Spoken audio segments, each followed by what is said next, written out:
a biblical perspective on life, culture and current events. This is 2020 on Vision. Well, you might be familiar with that old saying that religion and politics shouldn't mix, a separation of church and state, and usually it's coming from the lips of those who want to keep a Christian voice out of national or state politics. But what are we to make of the emergence of a new Islamic political party and what people might be thinking of that under the leadership of the Western Australian Senator Fatima Payman? Well, Bill Muehlenberg has been contemplating what this means, and from a Christian perspective, let's invite his thoughts this morning. Hey, Bill, welcome back to 2020. Thanks again, Neil.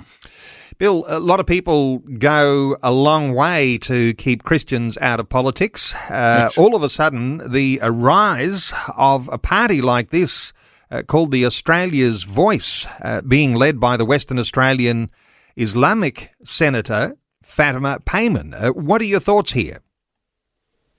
Yes, well, you're quite right to say whenever certainly Christians dare to, as believers get involved in politics or the public arena, all the usual suspects are screaming like mad. Atheists, obviously, secularists, usually Christophobes, right? They're not so much concerned about other religions, but certainly they're happy to pick on Christianity.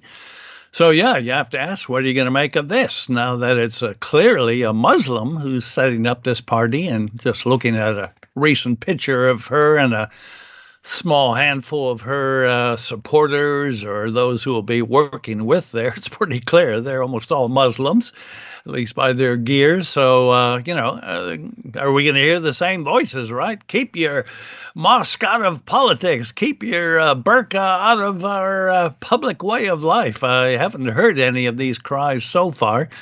So while Christians are always fair game by the secularists and they hate to see us having any voice in public, so far pretty quiet with this new political party being formed.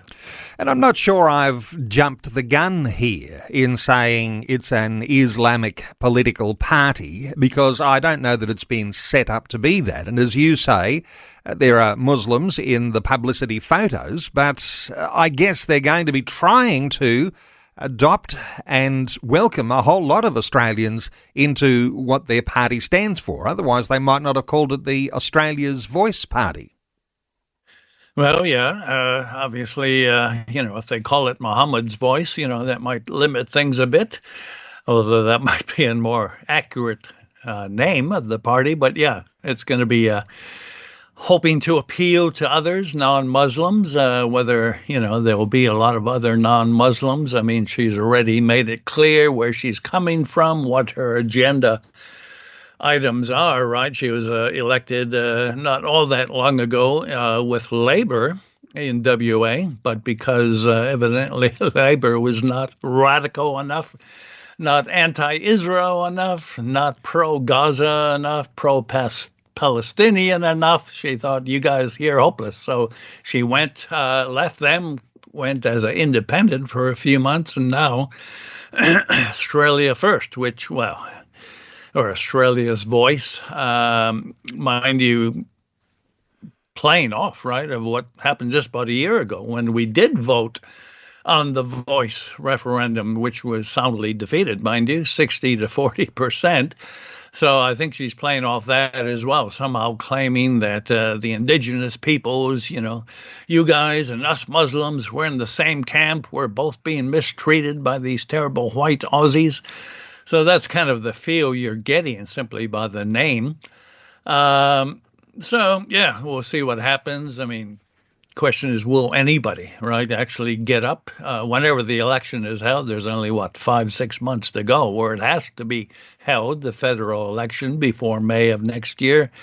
Whether anybody in her party, if they start getting candidates, by the way, and we don't even know any policy details yet either, but whether she even retains her seat at the next election remains to be seen. So, yeah, it's it'll be interesting to see how it goes.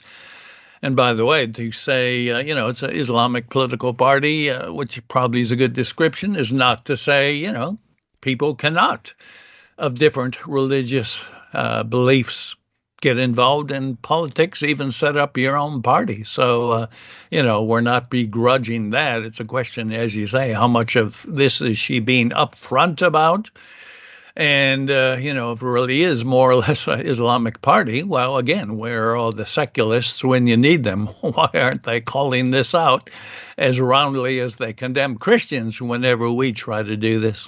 Bill, like any new political party or political movement, they're light on policy and not much word around where the funding is coming from. Undoubtedly, there's strategy in some of that too, because you want to recruit and adopt new members, and ordinary Australians may well be tempted to join a party like Australia's Voice. What are your thoughts here as Christians make sense of that?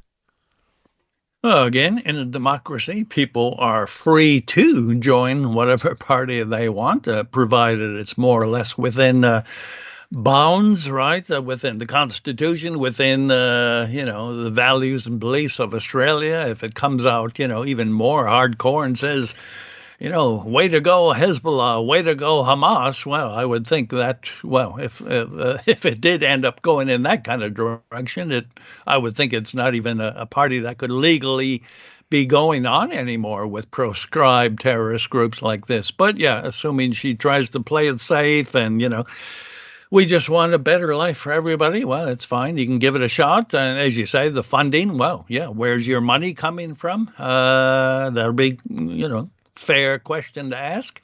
Who's paying for this? Is it being bankrolled mainly out of Western Sydney, which is the Muslim stronghold in Australia, and which is where Labor has been, so much bending over backwards to get that Muslim vote, even though they're still around 3% of the overall population, 4 maybe max.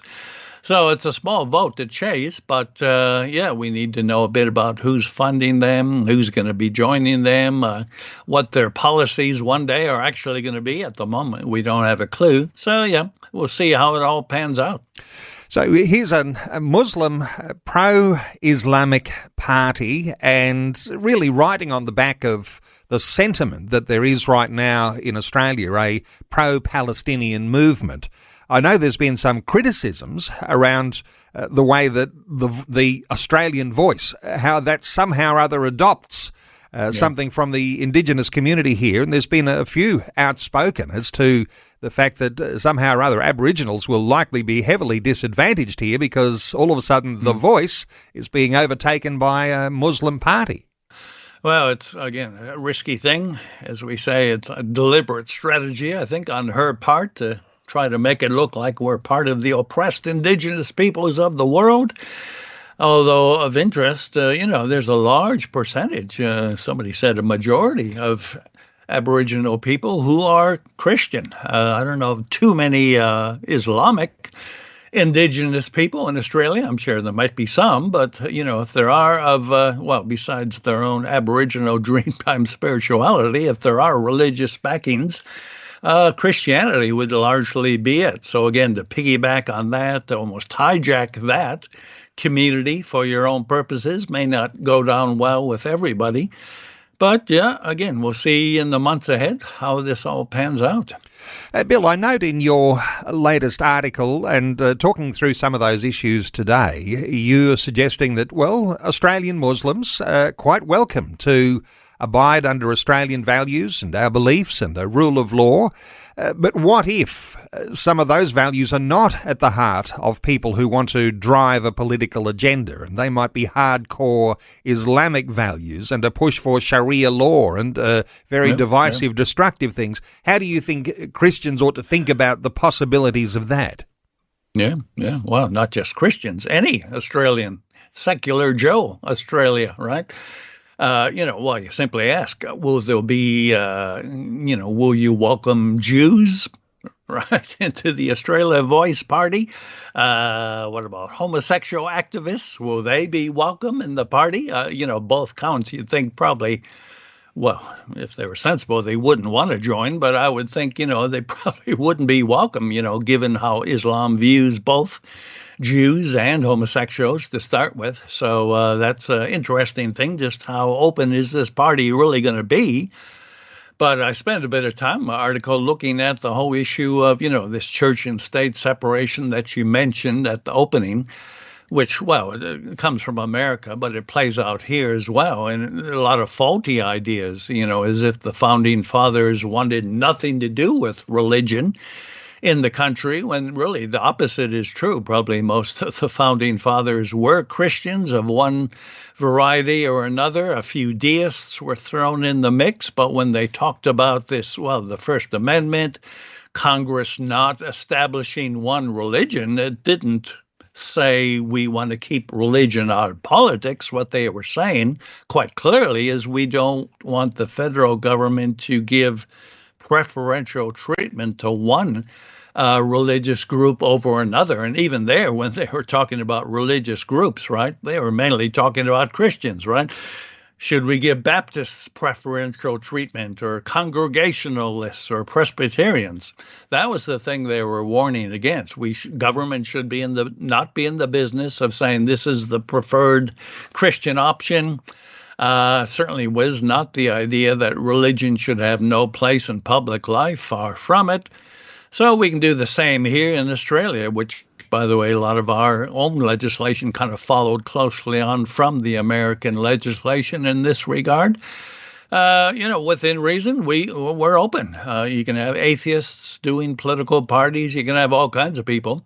But as you say, if those values and beliefs start going against our own core values and beliefs, and we've already had, just recently, what was it, a Sydney and Melbourne evidently famous restaurateur holding up a big sign at a protest rally with a Nazi swastika. So he's being looked into by the authorities for that.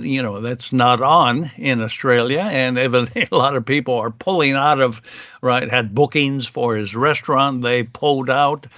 So at the moment, you're free to do some of these things. If you go too far, again, terrorist, Hamas, Hezbollah, flags and so on, that is proscribed as, going against what we allow in Australia. So it's a fine line between free protest and pushing agendas that are really anathema to what Australians believe. So again, we'll see how these guys go with those kind of thorny questions.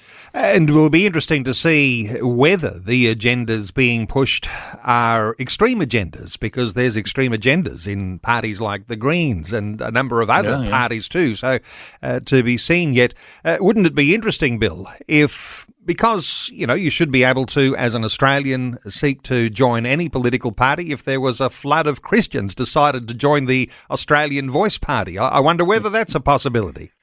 Yeah, well, it's possible. Hopefully not likely. There's enough differences between biblical Christianity and Islam that would keep most people apart, you would think, at least in those kind of alliances being formed. Sure, some more lefty, kind of theologically liberal Christian groups and denominations might see no biggie going with a party like this, but I would think biblical Christians would be aware that there are too many big differences.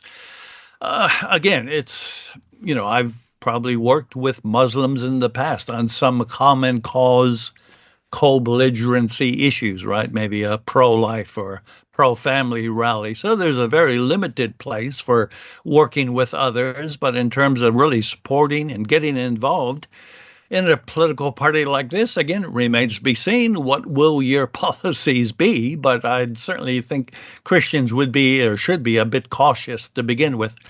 No doubt there'll be a lot of listeners who will be interested to follow on as we monitor this developments that happen within this particular party. And for those who'd like to read a little more about what Bill Muehlenberg has been writing, his thoughts on religious political parties, you'll be able to catch one of these latest articles at billmuehlenberg.com or simply Google Culture Watch, one word. Bill Muehlenberg, thanks so much for offering your thoughts and your heart on these issues today on 2020. Always a pleasure. Thanks for taking time to listen to this audio on demand from Vision Christian Media. To find out more about us, go to vision.org.au.